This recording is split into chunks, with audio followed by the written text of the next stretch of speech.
Well, Andy, you've had a few weeks to settle in. How are things going? I've really enjoyed it. I've been here just over 4 weeks now, I think it is, and we had a great trip up in Troon in Scotland for a week. And the way the training ground operates, the way the people at the football club operate, it's all set to push on as a football club, and I've been made to feel very welcome here. So far so good, and long may it continue. Do you sense exciting times ahead? It's been a much changed summer season, really. Lots of players coming through the door, changing backroom staff as well. Yourself, Mark Kennedy, Craig Gardner going into a new role. But do you sense that anticipation and expectation with the season just around the corner? We're hoping it's going to be a new generation, and we're hoping it's going to be the next step that the club now needs. It's had a few tough years over the last period of time, and it's a case of now going to the next step. You've got Lee as a manager who is, for myself, is phenomenal, and his direction and his standards, they come in line with what I'm about. So I was pleased when Lee came calling for myself to come and join him. Having Mark Kennedy here, I've known Mark a long time, and his standards are phenomenal. And with Paul Harley as well, supporting what we're doing. I'm excited about the team, the immediate coaching team that we've put together. But then you look at the whole staff, you look at everybody, because it's not just one, it's not just one group, it's not just one person, it's everybody having to come together. And you've got everybody pulling in the same direction, which is a positive thing, which I think maybe over the last few years this club's maybe suffered from a little bit. So it's exciting times. We're not getting carried away with ourselves. We know what the Championship's all about. We've all played in it. We all know the standards. We all know the demands. But we're being realistic, and we've got our expectations of where we expect ourselves to be. And from a goalkeeping coach point of view, what's your philosophy? What do you expect from the players that you work with each and every day? The two simple philosophies with myself, it's work hard and be honest.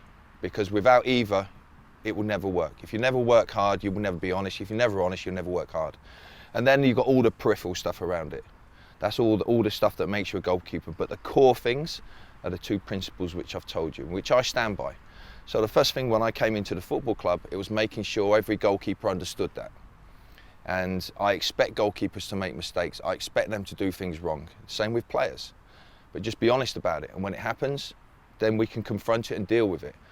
But the second you try and hide behind that, the second you try and skip a training session, the second you try and cut a corner, you're not only cheating yourself, but you're cheating everybody at the football club.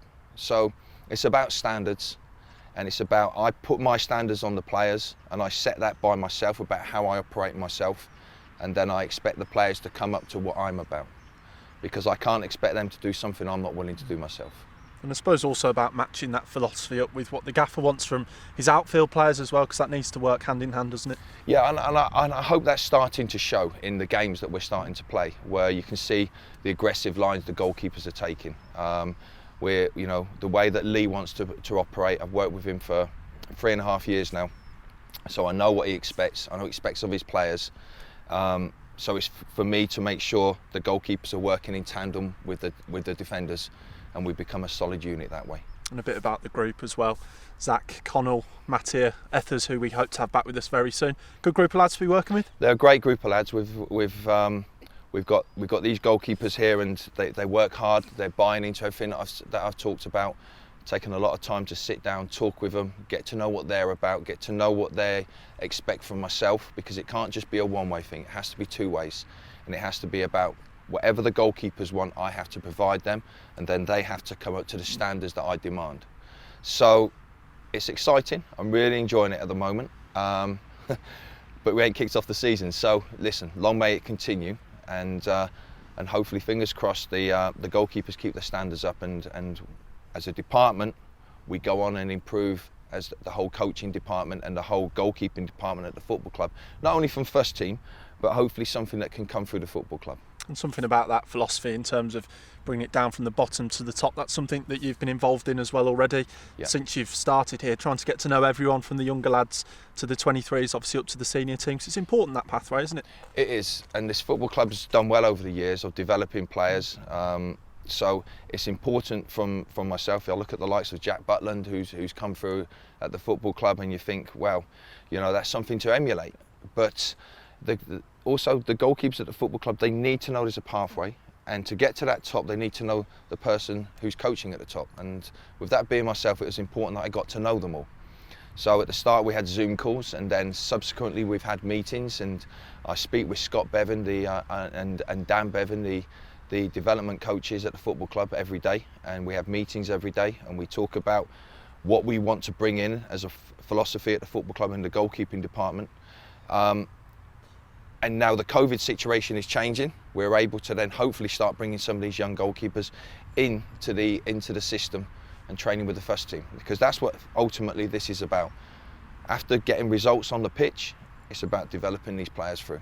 Without getting too ahead of ourselves, are you confident that this season could be an exciting one? Fans back? We're looking forward to the fans being back. Of course, it's the Northampton game, having 1,500 fans there. It was great, and we all sat as coaches, and we sat there and just said, "This is great, isn't it?" Because this is what it's all about.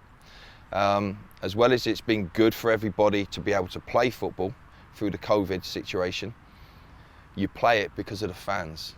And one thing I think COVID has taught us, apart from the obvious, is football is nothing without fans. So it's long may it continue that the fans can come back and support the teams, not only Birmingham City but all the teams, because football is about the fans.